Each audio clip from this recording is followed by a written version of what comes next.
এই মুহূর্তে আমরা অবস্থান করছি ঢাকার কাকরাইল যে মসজিদ রয়েছে তার সামনের যে সড়কটি, এখানে আমরা দেখতে পাচ্ছি আসলে তাবলিগ জামায়াতের যারা সদস্য রয়েছেন তাদের একটা বিশাল পরিমাণ এখানে সমবেত হয়েছেন সদস্যরা, এবং তাদের সঙ্গে আমরা যেটি কথা বলে জানতে পারলাম এখনো পর্যন্ত সেটি তাদের খুব ছোট্ট একটি দাবি নিয়ে তারা এসেছেন। যদিও এটি আসলে আমরা জানি যে আসলে বাংলাদেশের তাবলিগ জামায়াতের যেটি বড় দুটি গ্রুপ রয়েছে সেই জায়গা থেকে যারা মৌলানা সাদ কান্ধলভির যারা অনুসারী রয়েছেন তারা এখানে সমবেত হয়েছেন, কেননা তাদের দাবি একটি যে দীর্ঘ প্রায় 7 বছর ধরে অন্যায়ভাবে তারা যাকে অনুসরণ করেন তাকে এই দেশে আসলে আসতে দেওয়া হয়নি। বিশেষ করে ইজতেমায়, বিশ্ব ইজতেমা যেটি হয়ে থাকে সেই ইজতেমায় কিন্তু আমরা জানি যে 7 বছর আগেও প্রতি বছরই কিন্তু তিনি আসতেন এবং তার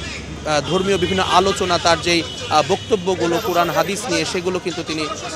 তিনি জানাতেন এবং এই ইজতেমায় কিন্তু তিনি বক্তব্য রাখতেন। এর পাশাপাশি যেই আখেরি মোনাজাত হয় সেটিও কিন্তু তার মোনাজাতে অংশ নেওয়ার জন্য আমরা দেখেছি দেশের দূর দূরান্ত থেকে অনেকেই কিন্তু এখানে বিশ্ব ইজতেমায় টঙ্গীতে তারা আসতেন। তবে বিগত 7 বছর কোনো এক অজ্ঞাত কারণে তারা যেটি বলছেন যে তাদের যে আরও একটি যে গ্রুপ রয়েছে জুবায়েরপন্থী যে গ্রুপ, তাদের আপত্তির কারণে কিন্তু তাকে আসতে দেওয়া হয়নি এদেশে গত 7 বছর। এবার যেহেতু এই বৈষম্য দূরীকরণের একটা সময় চলছে সারা দেশেই, কোনো ধরনের বৈষম্যের বিরুদ্ধে আসলে মানুষ এখন আর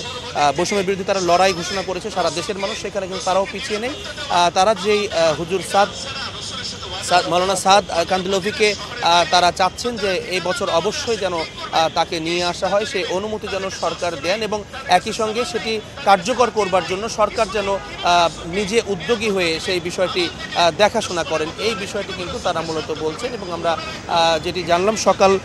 8টার কিছু পর থেকে তারা এখানে এসেছেন এবং এটি মূলত তাদের যে সাপ্তাহিক যে কর্মসূচি থাকে একটি, সেই কর্মসূচির পরে মাসোয়ারা যেটি থাকে সেই মাসোয়ারার পরেই কিন্তু তারা এখানে এসেছেন এবং তারা একটি 10 সদস্যের একটি দল কিছুক্ষণের মধ্যেই কিন্তু প্রধান উপদেষ্টার যে বাসভবনটি রয়েছে সরকারি অতিথি ভবন যেটি যমুনা, এইখানে তাদের একটি প্রতিনিধি দল যাবার কথা রয়েছে। সেখানে গিয়ে তারা তাদের যে দাবি দাওয়াগুলো সেটি কিন্তু তাদের কাছে উপস্থাপন করবেন, প্রধান উপদেষ্টার কাছে উপস্থাপন করবেন এবং তারা আশাবাদী যে নতুন বাংলাদেশে আসলে এই বৈষম্য সেটি দূর হবে এবং তাদের যে দীর্ঘদিনের চাওয়া যে 7 বছর ধরে তারা যাকে অনুসরণ করেন সাদ কান্ধলভি সাহেবকে, তাকে কিন্তু